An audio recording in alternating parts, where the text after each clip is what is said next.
የጀነራሉ ቤት በቦምብ ተመታ።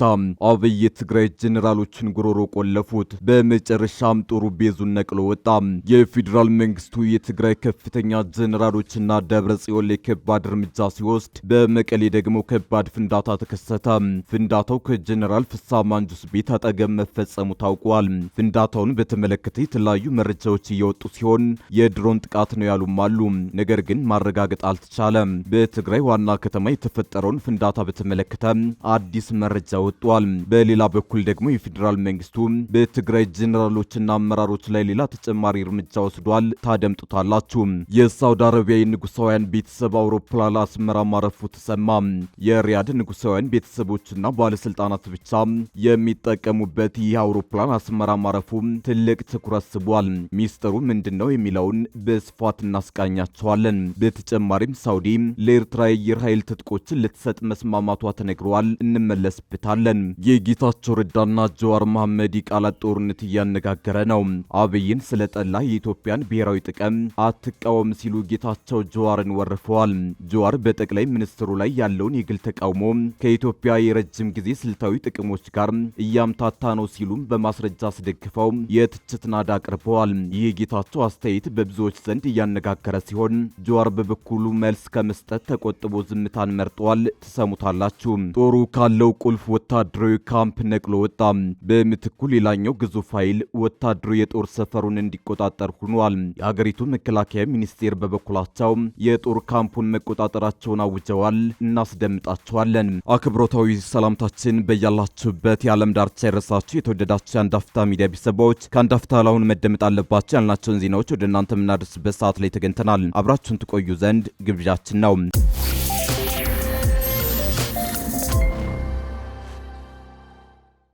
የፌዴራል መንግስቱ የትግራይ ከፍተኛ ጀነራሎችና ደብረጽዮን ላይ ከባድ እርምጃ ሲወስድ፣ በመቀሌ ደግሞ ከባድ ፍንዳታ ተከሰተ። ፍንዳታው ከጀነራል ፍስሐ ማንጁስ ቤት አጠገብ መፈጸሙ ታውቋል። ፍንዳታውን በተመለከተ የተለያዩ መረጃዎች እየወጡ ሲሆን የድሮን ጥቃት ነው ያሉም አሉ። ነገር ግን ማረጋገጥ አልተቻለም። በትግራይ ዋና ከተማ የተፈጠረውን ፍንዳታ በተመለከተ አዲስ መረጃ ወጥቷል። በሌላ በኩል ደግሞ የፌዴራል መንግስቱ በትግራይ ጀነራሎችና አመራሮች ላይ ሌላ ተጨማሪ እርምጃ ወስዷል። ትናንት ምሽት 3:40 አካባቢ በመቀሌ ከተማ ከፍተኛ ፍንዳታ መሰማቱን ምንጮች ጠቁመዋል። የፍንዳታው መንስኤ የድሮን ጥቃት ተፈጽሞ ሊሆን እንደሚችል ጠቁመዋል። በፍንዳታው ሰው ላይ ጉዳት ስለመድረሱ የታወቀ ነገር የለም። ነገር ግን ከፍተኛ ፍንዳታ መሰማቱን ነዋሪዎች ተናግረዋል። በቢዝነስ ካምፓስ አጥር አቅራቢያ የተከሰተው ፍንዳታ ምክንያቱ ምን እንደሆነ የመቀሌ ፖሊስ እያጣራ መሆኑን የሚገልጹ መረጃዎች ወጥተዋል። ፍንዳታው በሰውና በንብረት ላይ ጉዳት አለማድረሱን የከተማው ሰላምና ጸጥታ ጽሕፈት ቤት ለመቀሌ ኤፍኤም ተናግሯል። በፌዴራል መንግስትና በትግራይ ፖለቲከኞች መሃል እየተካረረ የመጣው ውዝግብ በቅርቡ ወደ ግጭት ተቀይሮ የአውሮፕላን በረራ እስከ መቋረጥ መድረሱ ይታወሳል።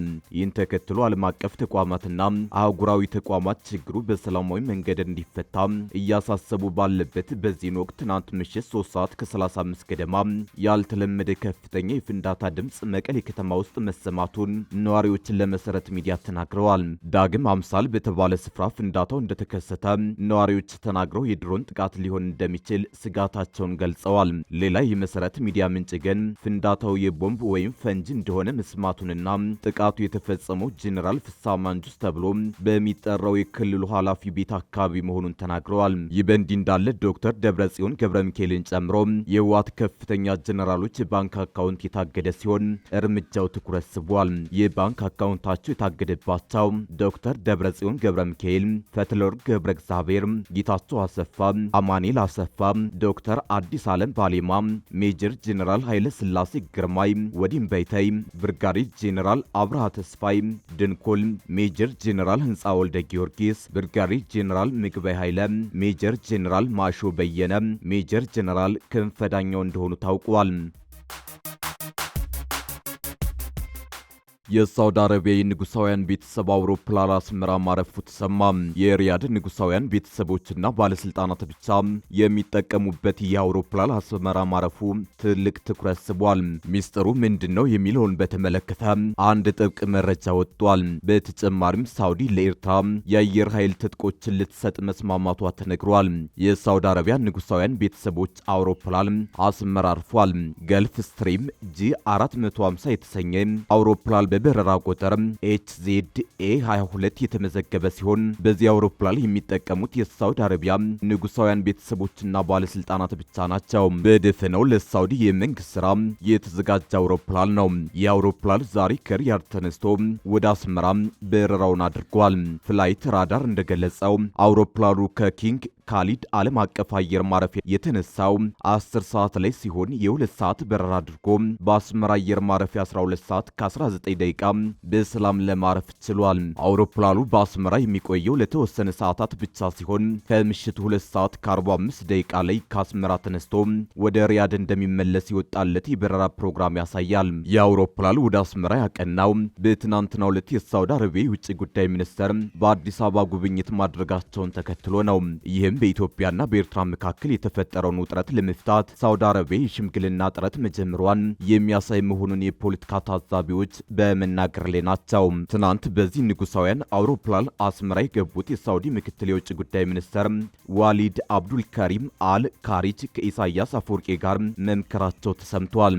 የሳውዲ ምክትል ውጭ ጉዳይ ሚኒስተር ኢንጂነር ማሊን ቢን አብዱልካሪም አል ካሪጅ እና ፕሬዚዳንት ኢሳያስ ሁለቱ ሀገራት ያላቸውን ወዳጅነት እና ትብብር ለማጠናከር መነጋገራቸው ተገልጿል። ከዚህም በተጨማሪ የሳውዲ ልዑክ ከኤርትራው ፕሬዝዳንት ጋር በቀጠናውና በዓለም አቀፍ ጉዳዮች ላይ ተነጋግረዋል። በዚህ ሳምንት አጋማሽ ላይ የሳውዲ አረቢያው የውጭ ጉዳይ ሚኒስተር ልዑል ፋይሰል ቢን ፍርሃን ወደ ኢትዮጵያ መጣው ከጠቅላይ ሚኒስትር አብይ አህመድ ጋር በአዲስ አበባ በሁለትዮሽ እንዲሁም ቀጠናዊ ጉዳዮች ዙሪያ መወያየታቸው ተገልጿል። የጠቅላይ ሚኒስትር አብይ አህመድና የሳውዲ ውጭ ጉዳይ ሚኒስትር ውይይት በዝርዝር ባይገለጽም በቁልፍ ዘርፎች ላይ በሁለቱ ሀገራት መካከል ያለውን ትብብር ማጠናከር እንዲሁም የሁለቱም ሀገራት ፍላጎት በሆኑ ቀጠናዊና ዓለም አቀፍ ጉዳዮች ዙሪያ መተባበር ላይ ያተኮረ እንደሆነ ተገልጿል። የሳውዲ አረቢያው የውጭ ጉዳይ ሚኒስቴር ከፍተኛ ባለስልጣናት ወደ ሁለቱ ሀገራት ጉብኝት ያደረጉት ኢትዮጵያና ኤርትራ ዳግም ወደ ግጭት ይገባሉ የሚለው ስጋት ባየለበት ወቅት ነው።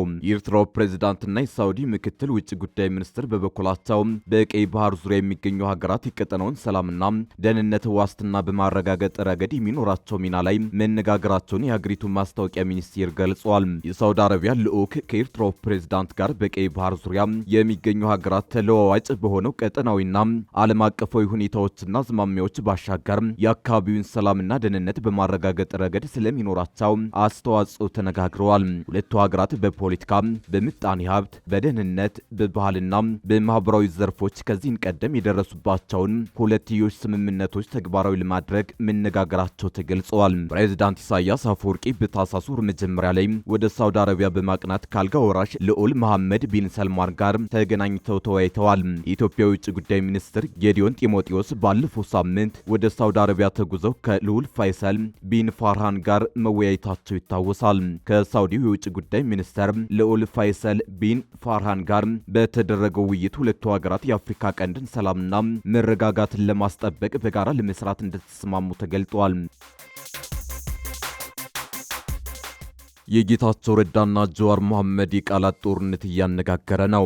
አብይን ስለጠላ የኢትዮጵያን ብሔራዊ ጥቅም አትቃወም ሲሉ ጌታቸው ጀዋርን ወርፈዋል። ጀዋር በጠቅላይ ሚኒስትሩ ላይ ያለውን የግል ተቃውሞ ከኢትዮጵያ የረጅም ጊዜ ስልታዊ ጥቅሞች ጋር እያምታታ ነው ሲሉ በማስረጃ አስደግፈው የትችት ናዳ አቅርበዋል። ይህ የጌታቸው አስተያየት በብዙዎች ዘንድ እያነጋገረ ሲሆን ጀዋር በበኩሉ መልስ ከመስጠት ተቆጥቦ ዝምታን መርጧል። የቀድሞ የትግራይ ክልል ጊዜያዊ አስተዳደር ፕሬዝዳንትና የአሁኑ የጠቅላይ ሚኒስትሩ አማካሪ አቶ ጌታቸው ረዳና የኦሮሞ ፌዴራሊስት ኮንግረሱ ፖለቲከኛው ጀዋር መሐመድ ኢትዮጵያ በሱዳን ግጭት ውስጥ እየተከተለች ባለችው ስልታዊ አቅጣጫ ላይ ጠንከር ያለ የቃላት ምልልስ አድርገዋል። ሁለቱ ፖለቲከኞች የሀገራዊ ጥቅምን ትርጉምና የመንግስትን ሚና በተመለከተ መሰረታዊ የሀሳብ ልዩነት እንዳላቸው በይፋዊ ማህበራዊ ገጾቻቸው ባሰፈሩ ጽሑፍ ታይቷል። አቶ ጌታቸው ረዳ ጀዋር መሐመድ ለጠቅላይ ሚኒስትር አብይ አህመድ ያለውን የግል ፖለቲካዊ ተቃውሞ ከሀገሪቱ የረጅም ጊዜ ስልታዊ ጥቅም ጋር እየደባለቀ ነው ሲሉ ከሰዋል። አቶ ጌታቸው ያነሷቸው ዋና ዋና ነጥቦችን ስንመለከት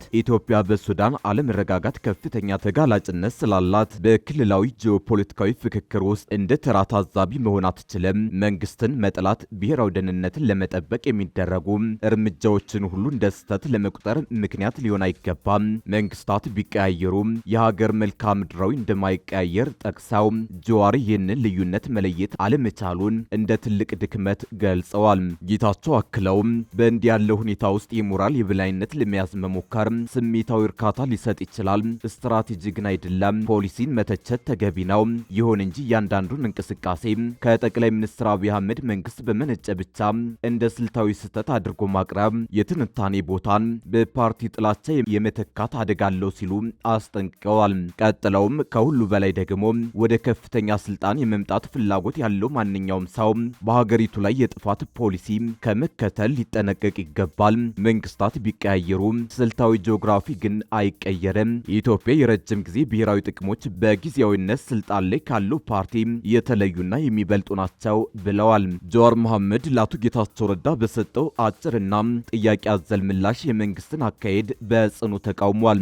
ጀዋር በመልሱ ላይ የሚከተሉትን ነጥቦች አንስተዋል። ጠቅላይ ሚኒስትሩ የዘር ማጥፋት ወንጀል እየፈጸመ ነው የሚባለውን የጃንጃዊድ ሚሊሻ RSF በመደገፍ ኢትዮጵያን ወደ ሱዳኑ ቀውስ ውስጥ እየሳባት እንደሆነ ገልጿል። የጃንጃዊድ ሚሊሻን መደገፍ እንዴት ብሔራዊ ጥቅምን ማስጠበቅ ሊሆን ይችላል ሲልም ጥያቄ አቅርቧል።